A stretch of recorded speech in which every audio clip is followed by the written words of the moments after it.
大家好，欢迎来到听书学史。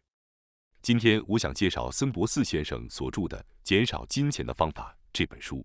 书中提到，近年来许多人都对老年后的资金问题而感到担忧，害怕在生命的尽头仍然需要为金钱烦恼。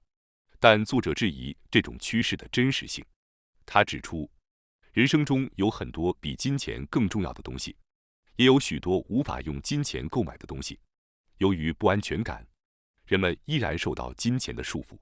作者提出一个问题：我们为什么渴望金钱？是为了购买必需品吗？他承认生活中确实有一些必要的支出，比如房租和水电费。然而，作者认为，许多人认为必须的东西实际上并非真正的必需品。通常情况下，我们因为生活所需而购买物品，但实际上，这些我们刚刚购买的物品之前并不在我们手中。换句话说，我们过去的日子里没有这些东西也过得很好。我们不是为了金钱而活，也不是因为生活而需要金钱。真正自由而富足的人生在于将金钱用在自己真正想要的东西和想做的事情上。合理减少金钱的使用，才是对金钱自由的真正理解。您是否经常因为金钱问题而抱怨自己无法做喜欢的事情或继续生活？然而，您无法做喜欢的事情，并不是因为没有钱，而是因为这些事情并非您愿意花钱去做的。这意味着，我们需要关注的不是如何增加金钱，而是找到自己愿意投入大量金钱去追求的目标，并全力投入其中。这才是人生中最重要的事情。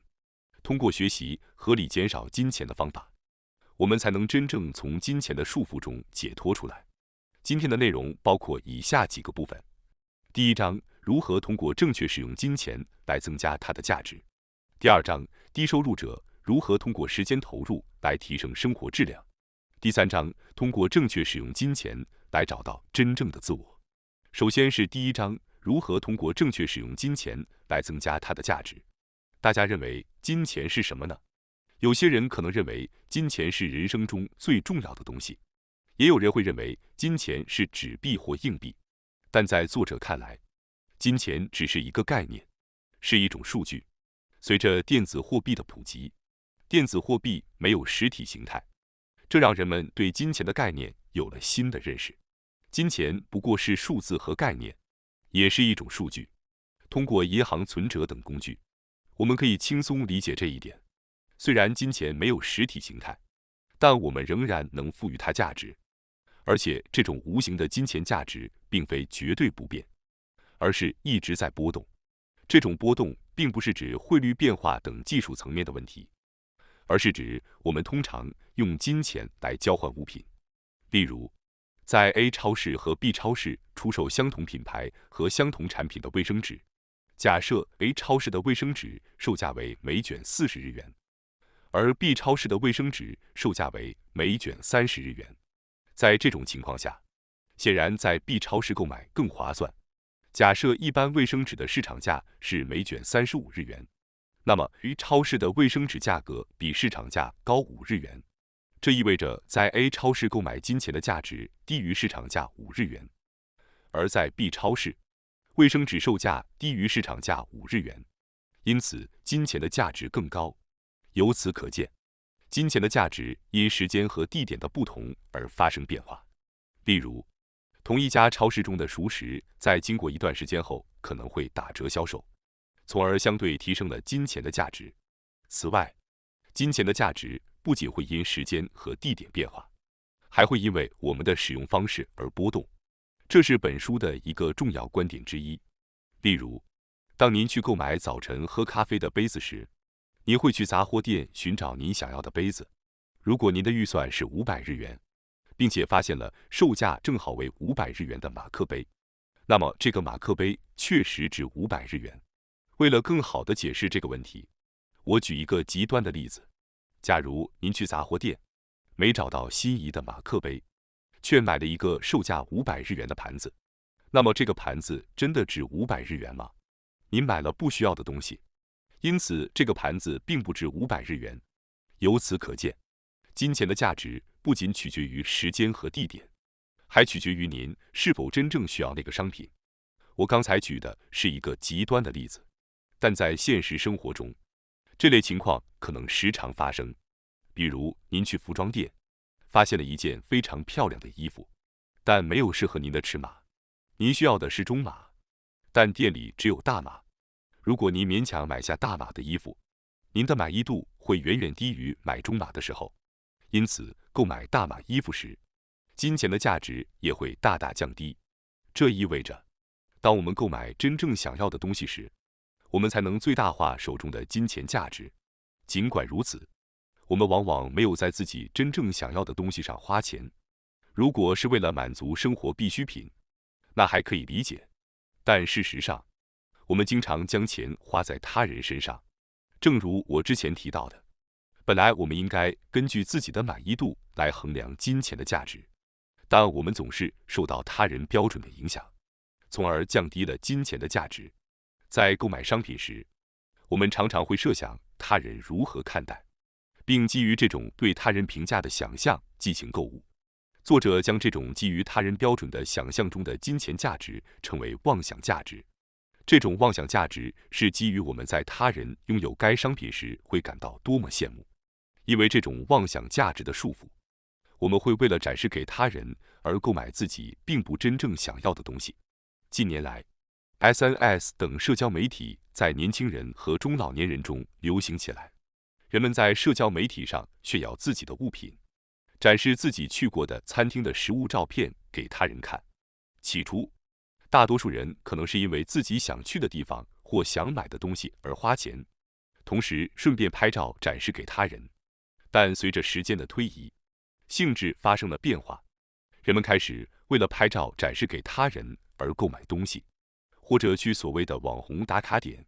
这种情况不仅适用于使用社交媒体的人，比如，有些人平时对在家具杂货店以980日元买到的手表而感到满意，但在一个小型聚会上可能会花10000日元买一块昂贵的手表。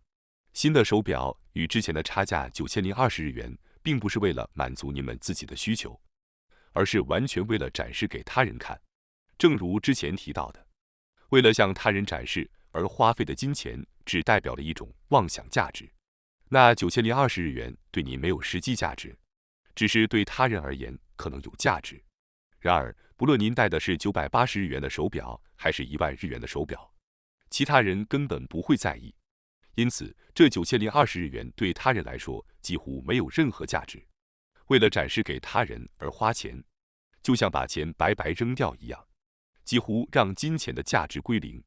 记住这一点非常重要，而且再次强调，金钱的价值取决于我们在使用金钱时获得的满足感。为他人花钱并不会让我们感到满足。在花钱时，我们需要考虑花钱是否能让自己获得满足和愉快的体验，从而判断金钱的价值。换句话说，金钱的价值标准是我们自己的感受，而不是外汇市场或股市等复杂的技术问题。如果我们在使用金钱时感到愉悦，那么金钱的价值就会上升；如果我们使用金钱后并不愉快，那么金钱的价值就会下降。这是一个非常简单明了的原则。在理解了这个简单原则后，还有一个重要的点，正如刚才所说，金钱的价值标准是我们的感觉，因此商品价格并不是衡量金钱价值的标准。我们常常根据市场规律认为昂贵的东西有价值，而便宜的东西没有价值。但事实并非如此。如果一块昂贵的手表不是您真正想要的，那它对您毫无价值；而如果一双便宜的鞋子是您真正想要的，那它就非常有价值。就像金钱的价值取决于您的感觉一样，通过金钱交换得到的东西的价值也是由您自己决定的。这种不受商品价格左右的观念，是我们摆脱金钱束缚的第一步。当您在网上购物时，您通常会比较多个商品，对吧？在比较时，往往会以价格作为主要标准。当我们不再局限于价格的比较时，你会发现选择范围迅速扩大。通过摆脱价格这种虚假的价值，您可以更纯粹地判断自己真正想要的东西。当然，如果您真正想要的东西价格便宜，那是最理想的情况。但有时因为忽略了价格的比较，您真正想要的东西可能会更昂贵。我们将在接下来的章节中详细讨论如何处理这种情况，以及更具体的建议。最重要的是，您需要记住，金钱的价值取决于我们自己的感受，而不是他人的观点或市场价格。接下来是第2章，低收入者如何通过时间投入来提升生活质量。在前面，我们讨论了金钱的价值取决于我们通过支付得到的回报是否是我们真正想要的。这是一件非常重要的事情。当我们只花钱在真正想要的事物上时，我们就开始摆脱金钱的束缚。然而，如果您真正想要的东西非常昂贵，我们该怎么办呢？显然，要获得自己真正想要的东西，我们或多或少需要资金。当您需要存钱去买自己想要的东西时，只有2种方式：增加收入或减少支出。我们的财务收支非常简单，花钱会导致赤字，收入则会带来盈余。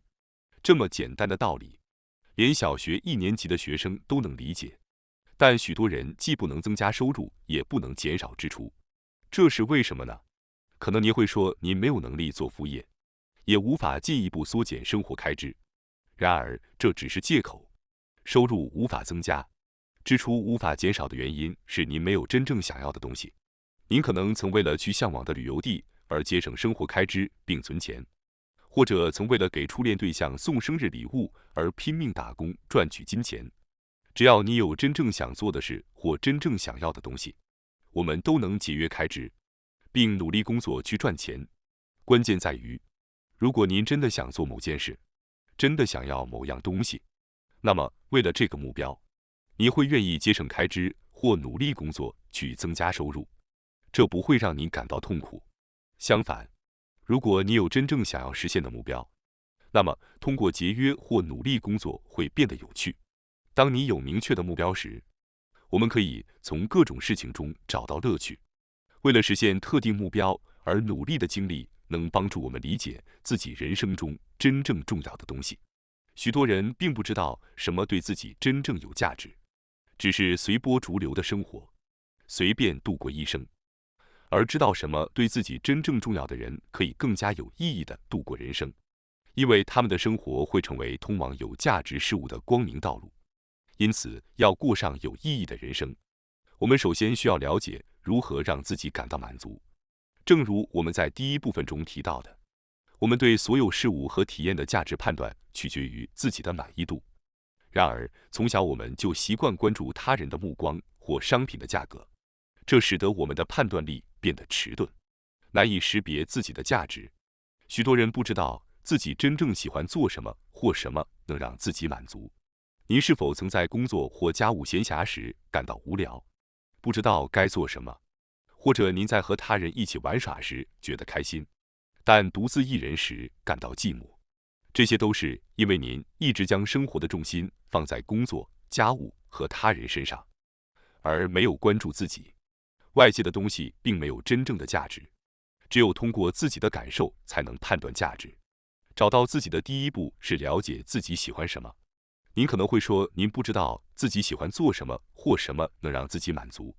事实上，只有一种方法可以找到答案：不断尝试那些您可能喜欢的事情。这听起来可能很麻烦，但在寻找自己真正价值的过程中，没有捷径可走，这需要不断尝试，就像在沙滩上寻找一粒金子一样。如果您之前没有找到任何有趣的事物，那么在一开始寻找自己可能会很艰难。您可能不知道自己是否喜欢音乐、运动或美食，需要从头开始探索，这确实不容易。通过不断尝试各种不同的体验，您会逐渐发现自己偏爱的方向。比如，您可能更喜欢体育活动还是文化活动，或者在文化活动中更偏爱音乐还是美术。一旦您找到自己喜欢的方向，您会对相关领域产生更多兴趣，体验到更多元的乐趣。这就像骑自行车，起初可能会很困难，但一旦上了速度，只需轻轻蹬踏便能前行。同样，找到自己喜欢的东西，最初或许会有挑战，但一旦您开始了解自己，您就会发现越来越多的喜欢。然而需要注意的是，我们的感受和兴趣会随着年龄的增长而变化。过去喜欢的事物可能不再让你感到有趣，这时你应该跟随自己的直觉，继续寻找新的乐趣。不过，在生活中有一件事是不会随着时间改变的，那就是我们在追求目标时的热情。比如，当学生时代为了得到心仪的东西而努力工作时，你会焕发光彩。一旦实现了目标，物质本身可能会老化，但追求梦想的热情和决心不会改变。这意味着我们不一定需要在最短时间内获得想要的东西。事实上，过快得到的东西可能很快就会失去新鲜感，因为我们的感受会随着时间变化。通过谨慎存钱，逐步积累，并推迟实现目标，可以让生活更加丰富多彩，同时让达成的目标更有价值。时间越长，我们以相同的成本获得的价值就越高，从而带来更好的回报。这正是投资的本质。然而，这里的投资不是指股票、基金等，而是更高层次的自我投资。比如，你想要一辆梦寐以求的车，如果你选择贷款购买，1个月后就能开上这辆车。但如果你选择存钱，10年后再购买，这辆车的性能不会改变。这意味着物品本身的价值不会随着时间而变化，但是您对这辆车的热爱会随着时间的推移而不断加深。经过10年的辛勤节俭和积蓄，最终买到这辆车，它将成为您最珍爱的座驾。驾驶它旅行的回忆和经历将成为您人生中宝贵的财富。这说明，通过时间的积累，提升的是您自己的人生价值，而不是物品的价值。即使没有足够的钱，通过时间的积累，我们也可以投资自己的人生。作者本人对金钱投资及资产管理丝毫不感兴趣，因为即使本金增加，也不会带来更多的愉悦或提升人生的价值。而另一方面，即使收入较少，通过为了目标努力工作、节约存钱，作为对自己人生的投资，却能带来丰厚的回报。这种观念可以让我们摆脱金钱的束缚。然而，如果将所有财产都投入到你想做的事情上，我们会失去住所和食物。因此，作者建议将收入的20%用于自己喜欢的事情，将日常生活所需的开支控制在收入的80%，其余的20%全力投入到自己的目标上，找到自己真正想要实现的目标，并在其中投入时间和精力。这是丰富人生的最佳途径。接下来是第3章，通过正确使用金钱来找到真正的自我。首先，让我们概括一下找到真正自我的正确花钱方式，包括以下3点：1、金钱越花越富有的魔法方法；2、采取主动消费而非被动消费；3、不要以存钱为目标，而要以让金钱减少为目的。接下来，我将逐一解释每个要点。让我们从第1个要点开始：金钱越花越富有的魔法方法。在为实现真正想要的目标而努力存钱时，最终目标并不是为了存钱。将金钱花在真正想做的事情和真正想要的东西上，这意味着让金钱减少，这才是我们的最终目标。这本书的标题不是关于如何增加金钱，而是关于如何让金钱减少。作者认为，对自己喜欢的事物保持敏感，会让您变得富有。您开始将钱花在自己真正重视的地方，找到自己真正想做的事情和真正想要的东西，并逐渐熟悉这些事物。当您不断寻找自己想要的东西时，您会经常收集信息，保持旺盛的好奇心，这样您就能获得更多赚钱的机会。这意味着，将减少金钱作为目标生活，反而会带来获取金钱的机会。接下来是第2个主题：如何通过主动消费而非被动消费来找到真正的自己。当您不断追求自己想做的事情时，您的消费不再是被动的。一开始，您的欲望和需求可能大部分是被动消费，例如购买商品或体验娱乐设施，这些都是为您准备的现成消费。但随着深入研究和探索，这些欲望会变成主动的需求。当您在满足这些欲望的过程中获取知识和技术时，这种消费就不再是简单的消费，而是一个学习和成长的过程。